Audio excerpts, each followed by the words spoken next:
In today's video, I'm going to be showing you how I use mind maps to learn more vocabulary words and how you can implement them in your own study routine. Let's get into it. Just Kayla doing Kayla things. Ba-dum-bow. Before I show you how I use mind maps to learn more vocabulary, what is a mind map to begin with? Mind maps are just diagrams that actually just help you organize your thoughts, ideas, and concepts so that you're easily able to understand things later on and recall. Mind maps can be used not only for vocabulary and schoolwork, you can use them for planning vacations, you can use them for project management. Since mind maps are so useful, now I'm going to just dive into how I use a mind map for learning Spanish. So the first thing that I do to build my mind map is to actually pick the words that I'm going to use. Just keep in mind, more words on your mind map means more time it's going to take to make all those connections. The article that I use to find vocabulary words for this video is called Nueve Trucos para Aprender Más Rápido. It's just an article about learning vocabulary words faster. And I normally get my words from either books that I'm reading. I get them from articles, frequency lists, flashcards online, movies, videos, audio. It doesn't matter. If there's a word that I don't know, then it's going to probably be added to my mind map that day or the next day. The next thing that I do is go on GoodNotes, the app on my iPad, and use that as a paper. Using my iPad, it's just been easier for me to modify when I need to, and I always do need to make things smaller, make things bigger, do different colors. It's just easier that way. If you don't have an iPad, then I do recommend going on a website that you can make a mind map. There's a few applications online. I'll make sure to put the link to some helpful ones in the description. Okay, so now I have my words, my sheet of paper. Now the next thing I need to decide is what is going to be my central word. So with mind maps, you have a central concept, a word that you put in the middle. Okay, out of my 20 words, and I'm looking at the, for me, English translation of these words, I'm trying to find one that is the most broad so that I can make the most connections out of it. That's just how I do it. I feel like that's the easiest way for me to make connections. Because if I just choose a random word on there that doesn't seem like it really connect easily to the other ones, then it's going to be a lot harder and it takes a lot more time for me to finish my mind map. Okay, so now I have my central word. Now I'm going to start making those connections. Esforzarse. I'm going to choose strive. I think that's a pretty broad word. And strive. If you want to reach, so alcanzar. I've used another word. So I'm going to cross both of these words out. Okay, esforzarse is to strive. And I put alcanzar as a branch because it means to reach. Then I'm going to put a word that I do know, which is meta, which is a goal.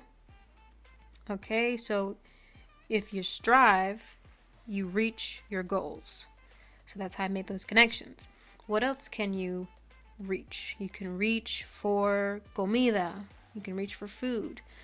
What else can you reach for? You can reach for your drink. So I'll just put bebida.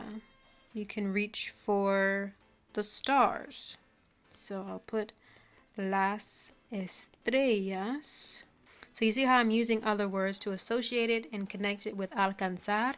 And I mean, now I know that alcanzar means to reach, and I can, when I look back tomorrow and review these words, I can say, oh, alcanzar. Okay, I can reach food, drink, the stars. Okay, so I have esforzarse and alcanzar. Okay, what's next? In America, I'm going to adjust this. In America, if you haven't heard it already, they say you have to secure the bag. And secure the bag just means you have to get your money. So I'm going to branch off from meta and say secure, asegurar. So reach goals, secure the bag. So then I'm going to put secure dinero, secure and I'll put seguridad because I know that means safety. What else can I secure? I can secure my life, I guess. Mi vida. And I also can add little pictures too. The idea is to make sure that you're using more words that you do know than that you don't know. This is the part that's going to take the longest time because you have to find those connections and why this word relates to this word or why this phrase relates to that phrase.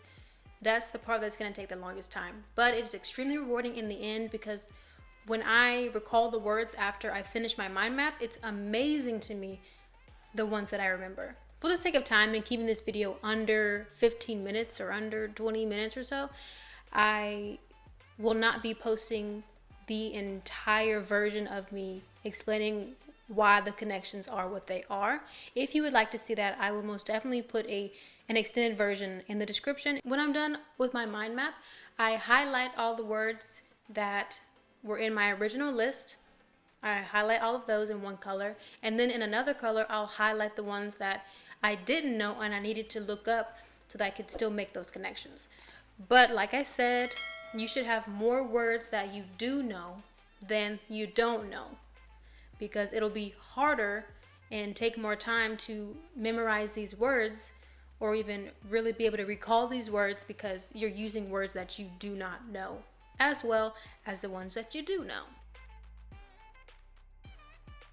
Some advantages of creating a mind map or using a mind map in your language learning routine. It takes complex ideas and makes it into simpler ones.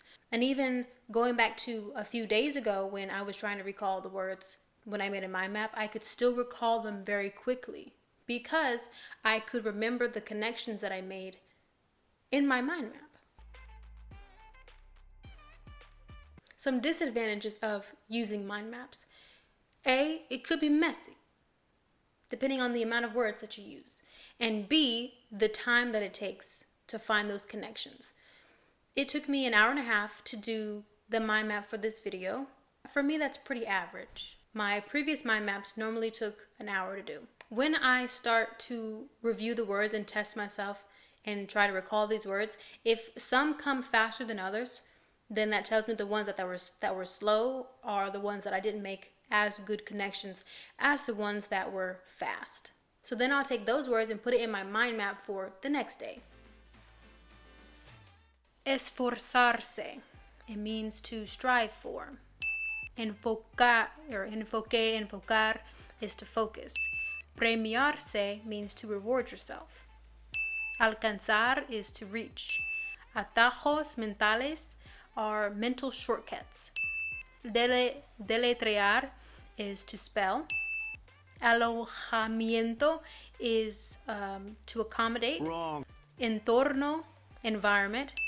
Extranjero, foreigner. Donde quiera, anywhere. Ritmo, pace. Azar, chance. Colocar, to place. Averiguar, to find out. Dejar, to leave. Herramientas, tools. Asegurar, to secure. Adecuado, suitable. Espontánea, spontaneous. And elegir is to choose. Just Kayla things. Ba-dum, bow. Regardless of what learning technique you're using to learn more vocabulary words, just make sure that you're testing yourself. This is going to help with recall. This is going to help you when you get stumped. Test yourself as much as possible.